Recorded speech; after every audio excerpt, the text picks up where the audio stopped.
Hey everyone, finished watching the next episode of Beetleborgs Metallix Rising. 2 episodes in, but we're still sticking with the original theme song for now.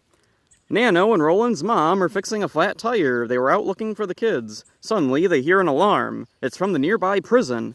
They go over to see what's going on and see a news report in progress. The news is reporting on a breakout. They attempt to interview the escaping inmates.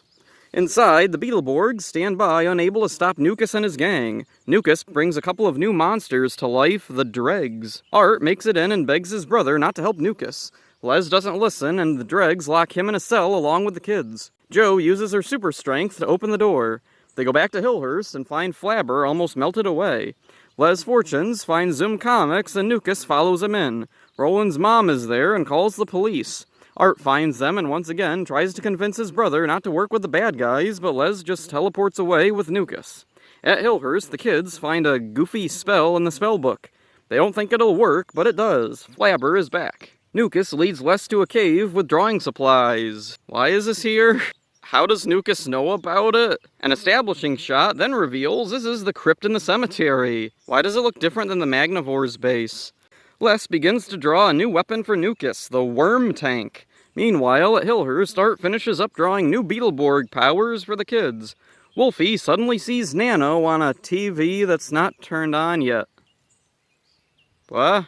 They see Nano fighting with the Dregs. The kids go out to help. Flabber brings the new data bonders to life. The kids insert data cards to activate them, then transform into the Beetleborgs Metallix. They test out their new powers on the Dregs. Nukas and Harabel show up and the Beetleborgs summon their battlers. Drew battles Nukas while Jo and Roland take on Harabel. The bad guys are powerful, and the kids can barely keep up. Nukas summons the worm tank. The Beetleborgs can't fight back and retreat. This is a pretty action-packed episode, very fast-paced.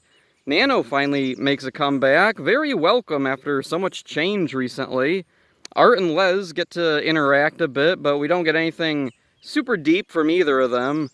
Despite the less comedic tone Metallix seems to be going for, compared to Season 1, Art is still kinda awkward and goofy. Les, as well, is a pretty silly guy, not threatening, really. We finally get to see the new Metallix powers. The guns, the data lasers, are now silver, so they'll actually match with the Japanese footage this season.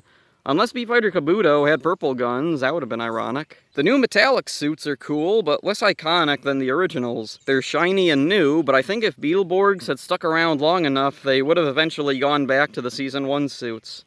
The new bonders and weapons have an additional step to usage. The kids now have to insert special cards. This may have made sense for the toys, inserting things that initiate a function are fun to play with, but for a show, it just bogs things down. It slows the pace and momentum. I can see the card step being phased out as the show continues, at least I hope so. Drew and Nukas have an intense battle. It's more intense than I think any battle in Season 1. Harabel is present, but isn't shown doing much.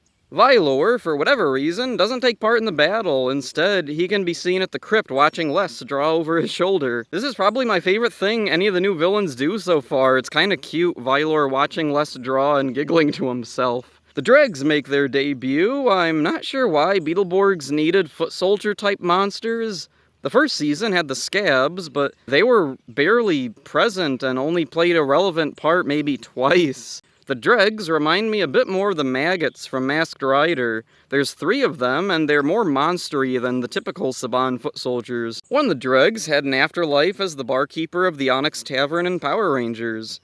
Decent introduction for the new powers, but we now need to see the new AVs. Will we get 3 new AVs, or 1 big one, or something else entirely? So that's it for this one. Hope you enjoyed it. See ya. This is